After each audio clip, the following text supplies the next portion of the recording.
Justru ayat itu yang tidak ada. Ayat yang mengatakan Adam manusia pertama itu tidak ada. Ayat yang mengatakan bahwa dari tanah langsung dibentuk menjadi manusia itu juga tidak ada. Justru itu yang tidak ada. Yang ada adalah diciptakan dari tanah, kemudian turabnya itu diproses di dalam rahim dan terlahir sebagai manusia. Yang lebih substansial, ya, yang lebih mendasar dari seleksi alam oleh alam itu sesungguhnya adalah ada intervensi penciptaan yang disengaja oleh Sang Maha Pencipta untuk membuat makhluk-makhluk berjenis baru, di antaranya terkait dengan penciptaan manusia.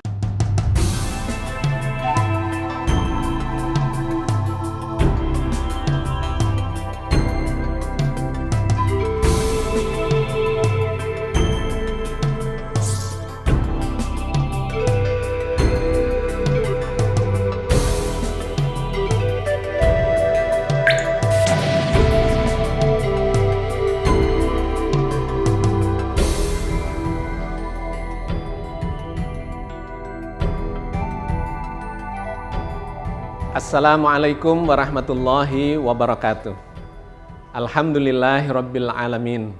Ma khalaqas samawati wal arda wa ma bainahuma la'ibin.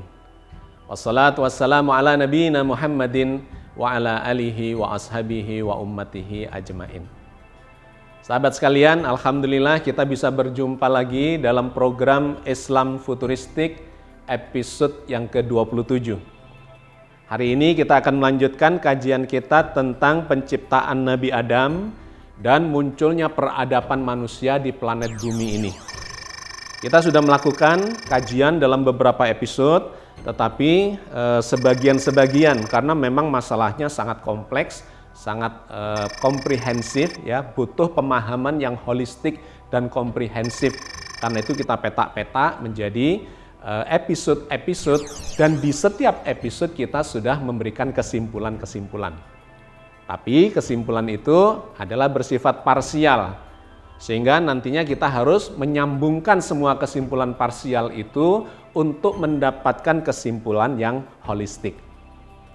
Oke, kita akan terus melakukan kajiannya, dan hari ini kita akan kembali mengangkat satu pertanyaan dari forum, sekaligus saya akan menambahkan lagi materinya, kajian dari ayat yang berbeda untuk melengkapi kajian yang sudah kita lakukan. Supaya sambil memberikan jawaban, kita juga mendapatkan tambahan informasi dari dalam Al-Quran, sehingga nantinya kita akan terus progres dan mendapatkan kesimpulan yang lebih banyak dan lebih baik. Sahabat sekalian, ada satu pertanyaan yang saya kira relevan untuk diangkat di sini. Sebagaimana di episode yang lalu kita telah mengangkat sebuah pertanyaan, maka hari ini di episode kita kali ini kita juga akan mengangkat satu pertanyaan yang mudah-mudahan ini akan menjadikan klarifikasi, ya, menjadikan klarifikasi terhadap belum jelasnya pemahaman yang diperoleh dari episode-episode yang sebelumnya. Meskipun saya sudah menampilkan puluhan ayat dengan berbagai macam argumentasi dan pendekatan ilmiahnya. Tetapi ada baiknya saya angkat kembali supaya kita bisa mendapatkan jawaban yang lugas, ya, terhadap pertanyaan itu. Pertanyaan itu kurang lebih berbunyi begini. Nabi Adam itu sesungguhnya diciptakan, apa dilahirkan, atau muncul sebagai hasil dari evolusi? Ya, pertanyaan ini menarik karena di satu sisi menggambarkan bahwa si penanya belum paham secara utuh substansi dan esensi dari pembahasan kita, karena di pertanyaan itu muncul kontradiksi bahwa kalau diciptakan itu berarti berbeda dengan dilahirkan. Dan kemudian berbeda juga dengan hasil dari evolusi. Dengan mengajukan pertanyaan yang semacam itu terlihat bahwa si penanya ini belum memahami esensi dari kajian-kajian sebelumnya. Karena kita sudah melakukan kajian sekian episode dengan puluhan ayat. Boleh jadi dikarenakan mungkin menyimaknya tidak sampai tuntas.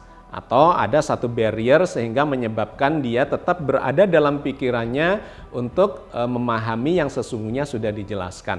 Tetapi oke, pada kesempatan kali ini kita akan memperjelas itu, ya. Sahabat sekalian, dengan pertanyaan itu terlihat dia sedang mempertentangkan antara penciptaan dengan kelahiran dengan evolusi. Padahal kan sesungguhnya itu tidak bertentangan. Bahwa kalau dilahirkan itu kemudian tidak diciptakan, ya tentu tidak. Kalau terjadi evolusi berarti itu bukan melalui proses penciptaan, juga bukan.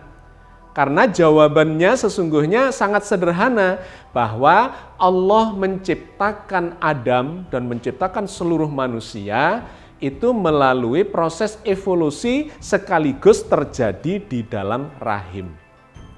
Jadi tidak ada kontradiksi dalam pemahaman ini, bahwa seseorang, ya, manusia terlahir itu adalah proses penciptaan. Allah menciptakan dia melalui proses kelahiran.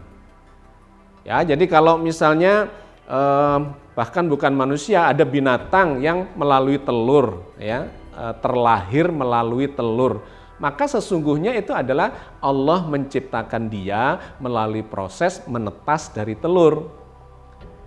Atau ada yang terlahir melalui perkawinan yang bukan telur, maka Allah menciptakan dia melalui pembentukan, ya, proses di dalam rahim dan kemudian terlahir sebagai katakanlah manusia. Jadi tidak ada kontradiksi antara terlahir dengan penciptaan. Sebagaimana juga tidak ada kontradiksi antara proses evolusi dengan penciptaan.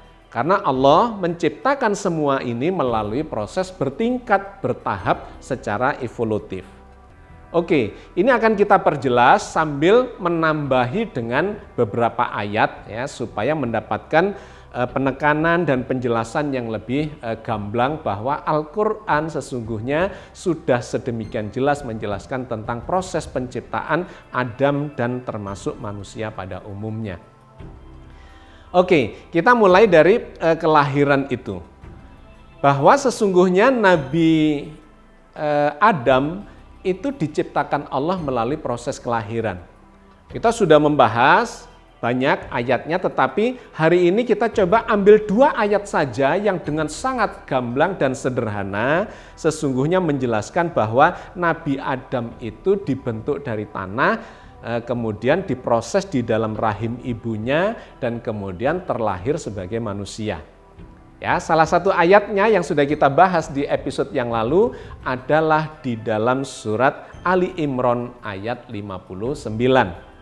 A'udzubillahi minasyaitonirrajim. Bismillahirrahmanirrahim. Inna masala Isa indallahi kamasali Adam. Khalaqahu min turab, tsumma qala lahu kun fayakun. Sesungguhnya misal penciptaan Isa di sisi Allah adalah seperti penciptaan Adam. Allah menciptakan Adam dari tanah, kemudian Allah berfirman kepadanya, jadilah, maka jadilah dia. Ayat ini sudah kita kaji di episode yang sebelumnya, tetapi di episode kali ini saya cuma ingin mengambil bahwa khalaqahu min turab. Adam diciptakan oleh Allah dari tanah turab. Ini kan yang kemudian menjadi masalah karena banyak yang mempersepsi bahwa diciptakan dari tanah itu adalah langsung dibentuk menjadi sebentuk manusia seperti patung tanah begitu. Kemudian diucapi kun fayakun, jadilah maka jadilah dia manusia. Oke, kita ambil sepotong ayat ini bahwa sangat eksplisit Allah mengatakan bahwa Adam diciptakan dari tanah. Khalaqahu min turab. Dia diciptakan Allah dari tanah, turab. Oke ya, kita ambil sepotong ini. Kita lanjutkan dengan ayat yang berbeda, di mana Allah menjelaskan bahwa turab itu ternyata tidak langsung dibentuk menjadi manusia. Banyak ayatnya sudah kita bahas di episode yang lalu, tetapi kali ini kita ambil satu saja untuk memperjelas kembali, yaitu di dalam surat Al-Mu'min ayat 67.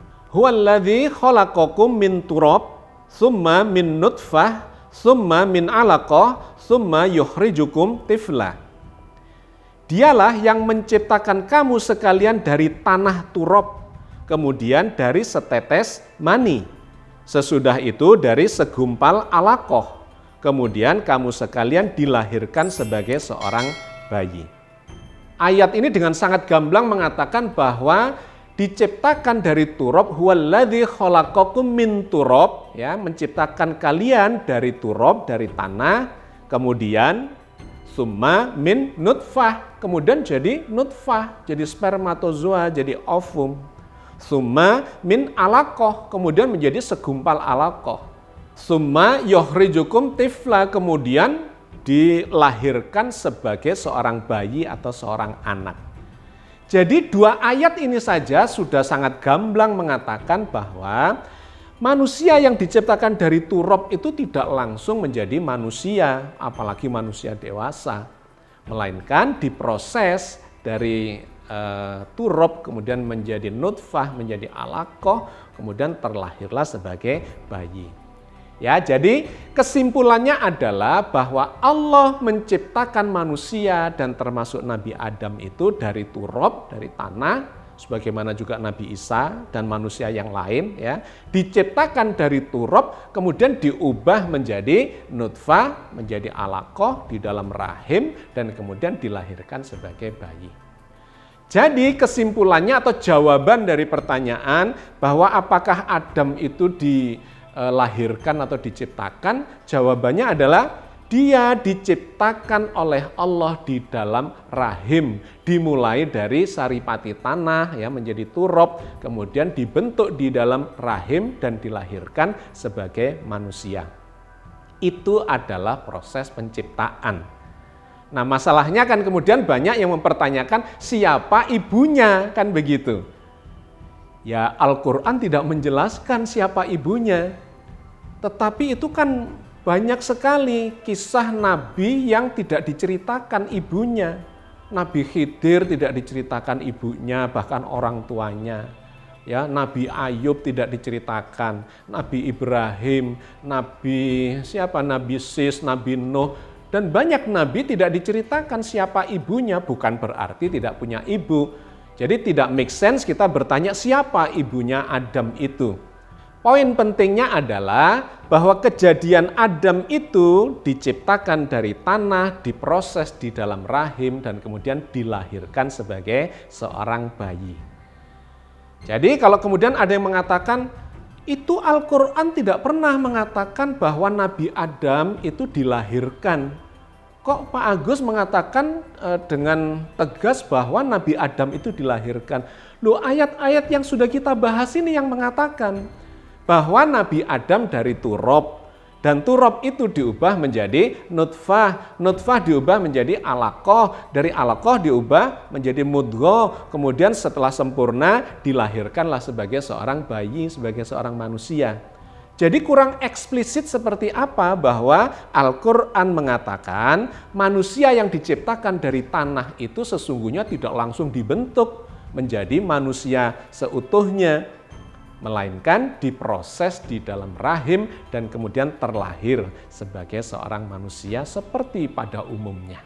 Jadi sangat eksplisit Al-Quran, bukan tidak ada ayatnya, justru sangat gamblang Al-Quran mengatakan itu. Ya, cuman mungkin selama ini kawan-kawan atau sebagian kawan itu sudah mendapatkan kesimpulan, ya, dari pendapat-pendapat yang sebelumnya bahwa Adam itu diciptakan langsung dari tanah, kemudian jadi manusia. Justru ayat itu yang tidak ada.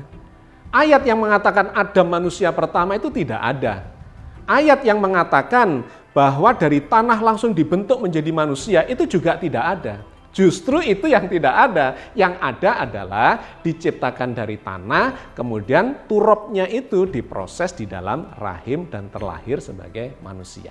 Ya, mudah-mudahan ini sangat gamblang sudah menggambarkan bagaimana informasi Al-Quran tentang penciptaan Adam itu. Ya, jadi ini poin yang pertama tentang apakah Adam itu dilahirkan dan itu adalah penciptaan dan dalilnya mana, ya, sudah terjawab semuanya. Satu.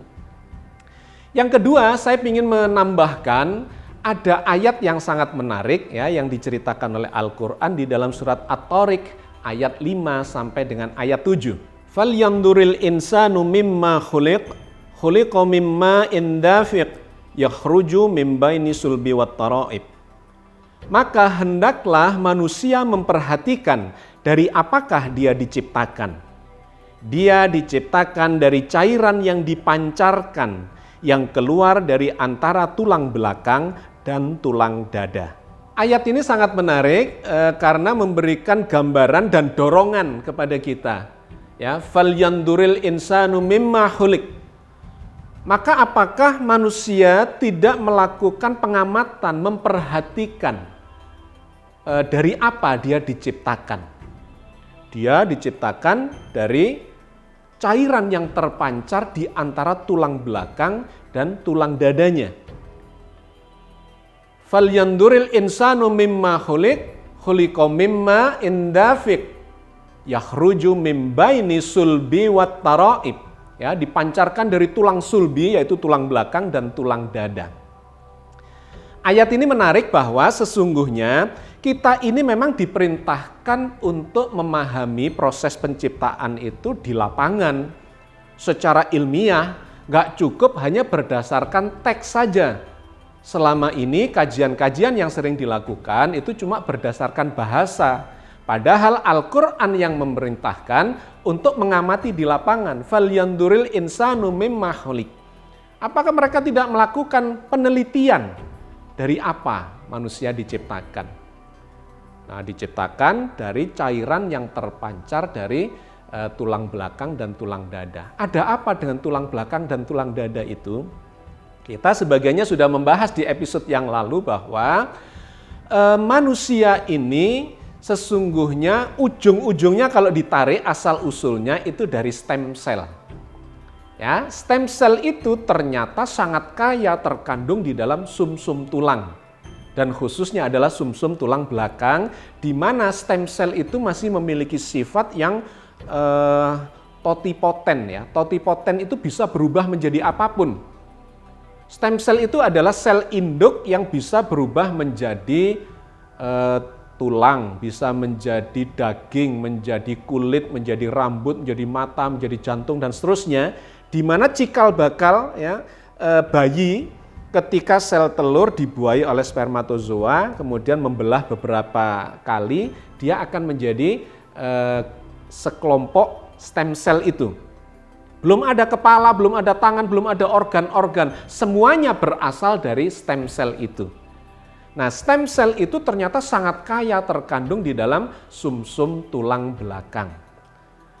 Nah, sudah dibuktikan ya, kita bahas di kajian yang sebelumnya, ada Profesor Karim Nayarnia bersama grupnya, bersama timnya yang telah membuktikan bisa menciptakan sel spermatozoa dan sel telur, ya, ovum dari stem cell itu. Maka sangat menarik ayat ini mengatakan bahwa sesungguhnya cikal bakal manusia itu berasal dari tulang belakangnya, juga dari tulang dada di mana di situ ada sumsumnya juga. Nah, yang menarik lagi itu menggunakan kata tara'ib. Mim baini sulbi wat tara'ib. Dari tulang belakang dan tulang dadanya. Kata taroib ini mengingatkan kita kepada istilah turob, ya, memiliki satu asal akar kata yang sama. Turob dengan taroib yang memiliki makna bisa tanah, bisa sesuatu yang kental, ya, dan yang lainnya lagi itu bisa bermakna zat renik, ya, sesuatu yang halus.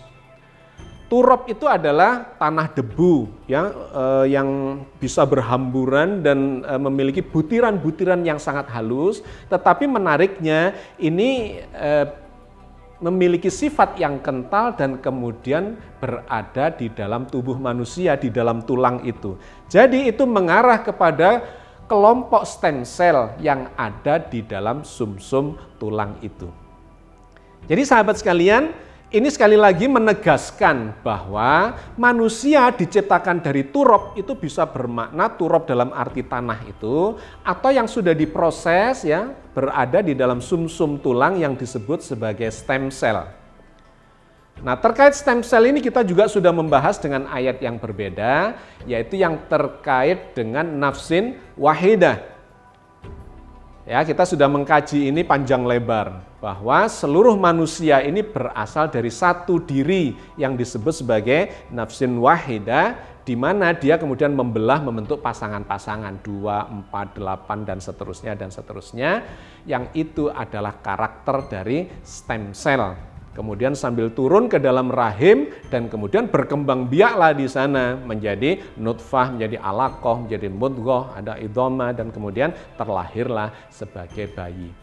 Jadi sahabat sekalian, sudah sedemikian gamblang Al-Quran melalui firman-firman Allah, melalui sejumlah ayat, puluhan ayat yang sudah kita bahas, yang memberikan kesimpulan yang komprehensif bahwa Adam itu diciptakan dari tanah tapi tidak langsung menjadi manusia, melainkan diproses di dalam rahim.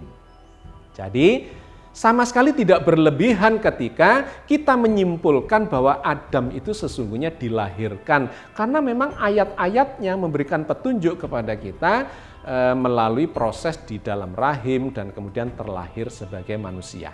Ya, jadi itu poin yang pertama dari pertanyaan itu. Apakah Adam dilahirkan ataukah diciptakan? Jawabannya ya diciptakan dengan cara dilahirkan. Satu. Yang kedua adalah terkait dengan evolusi. Lantas kaitannya bagaimana dengan evolusi itu? Apakah Adam itu diciptakan dengan cara evolusi dan kemudian terlahir melalui rahim? Iya. Evolusi adalah proses penciptaan makhluk hidup dimulai dari sel yang paling sederhana sampai sel yang sangat kompleks. Sel sederhana itu satu sel. Yang paling kompleks adalah manusia.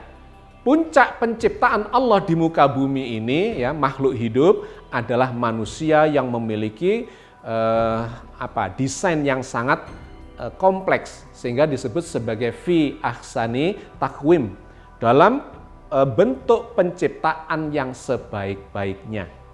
Nah, proses ini mengalami evolusi selama jutaan tahun bahkan miliaran tahun. Allah menciptakan makhluk mulai dari yang paling sederhana. Kita sudah pernah membahas ini di beberapa episode yang lalu tentang mekanisme evolusi itu. Poin pentingnya yang terkait dengan apa yang kita bahas kali ini adalah penciptaan makhluk hidup itu terjadi di dalam makhluk hidup, bukan di luar makhluk hidup. Ya, kaitannya dengan Allah menciptakan Nabi Adam, ya, pendapat lama mengatakan di luar makhluk hidup, langsung di luaran begitu dari bentuk tanah, kun fayakun menjadi Adam. Tetapi dari apa yang tadi kita sudah bahas, bahwa penciptaan Adam itu di dalam makhluk hidup, di dalam rahim. Nah, terjadi proses evolusi mulai dari makhluk bersel satu, membelah menjadi beberapa sel, yang makhluk yang bersel banyak, kemudian makhluk yang bersel ratusan, ribuan, dan seterusnya. Dalam proses itu Allah memberikan proses perubahan di dalam makhluk hidup itu sendiri dengan cara melakukan mutasi genetika. Karena bentuk makhluk hidup itu perintahnya, kode-kode penciptaannya itu ada di dalam inti selnya, di dalam gennya, ya, yang disebut sebagai DNA. Ada kode-kode genetika. Misalnya makhluk yang memiliki kulit warnanya hitam, itu ada perintahnya di situ. Atau kulitnya berbulu, ada perintahnya di inti sel itu. Atau memiliki mata dua yang menghadap ke samping, ada perintahnya. Atau memiliki tangan dua, jari 5, kakinya 2 atau kakinya 6, kakinya 8, kakinya 10, kakinya 1000 dan seterusnya, itu perintahnya ada di dalam inti sel. Nah, Allah itu menciptakannya ya dengan cara mengubah kode-kode genetika itu. Dan ini terjadi dalam proses jutaan tahun, miliaran tahun. Dari makhluk satu sel diperintahkan sama Allah diubah kode genetikanya supaya membelah menjadi makhluk 2 sel, menjadi makhluk 10 sel, menjadi ratusan sel, menjadi ribuan sel. Kemudian ada kakinya. Ya itu cuma Ya secara sederhana gampangannya Allah memberikan perintah melalui kode-kode genetika itu supaya terjadi mutasi genetik sehingga makhluk yang awal dengan makhluk berikutnya itu menjadi tidak sama. Ya, contoh konkret yang diceritakan oleh Al-Qur'an misalnya makhluk amfibi, ya reptil dimulai dari perairan berubah menjadi makhluk daratan. Kecebong anaknya katak itu kecilnya di perairan, punya ekor, tidak punya kaki, coba. Kemudian sama Allah dipindah ke daratan, ekornya dihilangkan, kemudian kakinya dikeluarkan. Nafasnya yang tadinya dengan insang, kemudian insangnya juga dihilangkan menjadi dengan pernafasan kulit dan pernafasan daratan. Begitu mudahnya. Tetapi itu terjadi di dalam makhluk hidup itu, bukan di luar makhluk hidup itu. Sehingga setiap kali Allah mau menciptakan makhluk yang baru, maka Allah akan memberikan atau melakukan mutasi genetika, kode-kode genetik di dalam inti sel itu. Selama jutaan tahun terbentuklah tumbuh-tumbuhan, terbentuklah kemudian binatang yang sederhana, kemudian binatang yang dari perairan muncul ke daratan, kemudian di daratan ada yang berjalan dengan perutnya, berjalan dengan 2 kaki, 4 kaki, 8 dan seterusnya, sampai prosesnya ini mendekati penyempurnaan ke arah bentuk manusia. Nah, semua itu dilakukan oleh Allah. Allah menciptakan di dalam laboratorium makhluk hidup itu, ya, penciptaan di dalam makhluk hidup. Informasi Al-Qur'an yang mengatakan bahwa Allah menciptakan semua ini berproses mengikuti apa yang diinformasikan di dalam Al-Qur'an itu. Ya, kita sudah membahas di episode Cangkir Tasawuf bahwa apa yang dikehendaki Allah, ya kita tidak bisa menebak-nebak. Yang kita tahu adalah apa yang diberitahukan oleh Allah melalui firman-Nya, maka itu yang terjadi. Kalau tidak diberitakan oleh Al-Qur'an melalui firman Allah, maka kita tidak boleh mengambil kesimpulan dengan cara menebak-nebak bahwa Allah kan bisa kalau Allah menghendaki. Tidak bisa begitu, karena kita tidak tahu apakah itu dikehendaki atau tidak. Oke, jadi sahabat sekalian, dalam penelusuran ini maka kita mendapati bahwa Allah menciptakan makhluk hidup melalui makhluk hidup sebelumnya yang lebih sederhana dengan cara melakukan mutasi genetika. Tentang mutasi genetika itu adalah hal yang lazim sekarang dalam peradaban manusia modern ini. Apa yang disebut sebagai rekayasa genetika atau rekayasa biomolekuler. Jangankan Tuhan, jangankan Allah, manusia pun sekarang bisa melakukan rekayasa genetika itu dan menciptakan makhluk-makhluk hidup, mulai dari yang bersel sederhana, bersel satu, sampai bersel kompleks. Sudah bisa menciptakan bakteri misalnya ya, bakteri jenis baru, varian baru, yang digunakan misalnya untuk mengurai tumpahan minyak di lautan. Itu sudah bisa dibikin melalui rekayasa genetika.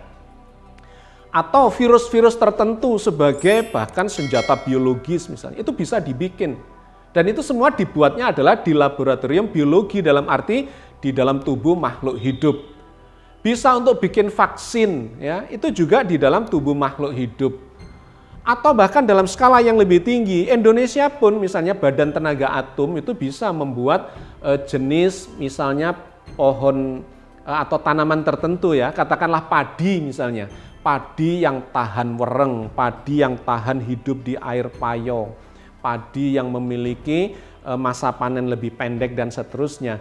Itu bisa dilakukan dengan cara mengubah kode-kode genetika yang ada di dalam inti sel makhluk hidup itu.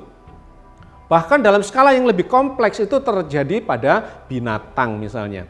Ada jenis ikan-ikanan yang diubah secara genetika, direkayasa supaya misalnya dia bertekstur lebih bagus atau bercahaya atau lebih gemuk dan sebagainya, itu sekarang sudah sangat lazim bisa dilakukan oleh para ilmuwan biomolekuler. Maka penjelasan tentang ini terkait dengan Allah menciptakan Nabi Adam di dalam rahim itu menjadi sesuatu yang sangat rasional. Mungkin pemahaman lama itu tidak memperoleh gambaran itu, bahwa seakan-akan evolusi itu hanya berjalan dikarenakan seleksi alam. Padahal yang lebih substansial, ya, yang lebih mendasar dari seleksi alam oleh alam itu sesungguhnya adalah ada intervensi penciptaan yang disengaja oleh Sang Maha Pencipta untuk membuat makhluk-makhluk berjenis baru, di antaranya terkait dengan penciptaan manusia. Dimulai dari manusia purba yang kemudian diubah secara genetika supaya menjadi lebih bagus karakternya, spesifikasinya, baik bentuk badannya sampai kepada kemampuan atau kualitas otaknya dan kecerdasannya. Nabi Adam itu dari kajian yang sebelumnya kita lakukan adalah dilahirkan dan prosesnya terjadi di dalam rahim. Dimulai dari turab, kemudian menjadi nutfah, menjadi alaqah, menjadi mudghah, idhomah, dan kemudian terlahir. Sehingga proses penciptaan Adam itu terjadi di dalam makhluk hidup, di mana Allah melakukan mutasi genetika di dalam makhluk hidup itu sehingga terlahirlah Nabi Adam dengan memiliki spesifikasi yang berbeda dari yang sebelumnya. Itulah yang digambarkan oleh Al-Quran, di mana Nabi Adam ini ketika terlahir sebagai manusia kemudian dimuliakan dikarenakan memiliki kelebihan dibandingkan dengan manusia-manusia sebelumnya. Apa yang membuat dia berbeda? Kecerdasannya, ya. Salah satunya adalah kecerdasannya, dan itu kalau dalam antropologi atau biologi dikaitkan dengan volume otaknya. Bahwa volume otak manusia modern itu hampir 2 kali lipatnya dibandingkan dengan manusia purba. Adam bukan manusia pertama, dalam arti sebelumnya sudah ada manusia-manusia purba di mana volume otaknya, kecerdasannya itu jauh di bawah kemampuan Nabi Adam. Nah, sejak zaman Nabi Adam itulah terjadi perkembangan peradaban dikarenakan memang beliau itu memiliki kemampuan kelebihan dibandingkan dengan manusia-manusia yang sebelumnya. Nah, sahabat sekalian, poin penting yang ingin saya sampaikan adalah Nabi Adam diciptakan oleh Allah. Di mana diciptakannya? Di dalam rahim. Bagaimana cara menciptakannya? Adalah dengan mengubah kode-kode genetika. Karena kata penciptaan itu kaitannya adalah membuat sesuatu yang baru yang berbeda dengan sebelumnya. Nah, Nabi Adam ini memiliki karakter yang berbeda dengan sebelumnya sehingga digambarkan para malaikat pun kemudian menghormati, bersujud menghormati Adam. Bahkan kemudian di ayat di surat Al-Baqarah itu digambarkan Adam itu suruh membuktikan kemampuannya, ya, presentasi di hadapan para malaikat itu bahwa dia ternyata memiliki kemampuan yang di luar dugaan para malaikat itu. Oke, sahabat sekalian, saya kira saya cukupkan dulu sampai di sini kajian kita kali ini, ya. Poin pentingnya adalah terkait dengan pertanyaan tadi, apakah manusia Adam itu diciptakan oleh Allah ataukah dilahirkan atau melalui evolusi? Ya, semuanya terjadi.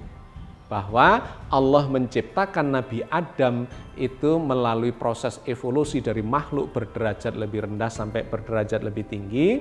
Begitu siap, maka kemudian terjadilah proses penciptaan di dalam rahim seorang wanita, di mana Allah menciptakan Nabi Adam dengan spesifikasi yang berbeda, dengan kualitas yang berbeda dari manusia purba yang sebelumnya. Oke ya, saya kira kita cukupkan sampai di sini. Mudah-mudahan semakin gamblang penjelasannya dan kita akan melanjutkan kajiannya di episode-episode yang mendatang untuk memberikan gambaran yang lebih komprehensif. Mudah-mudahan Allah memberkati kita semua dan membimbing selalu di atas jalan yang diridhoinya. Amin ya rabbal alamin. Assalamualaikum warahmatullahi wabarakatuh.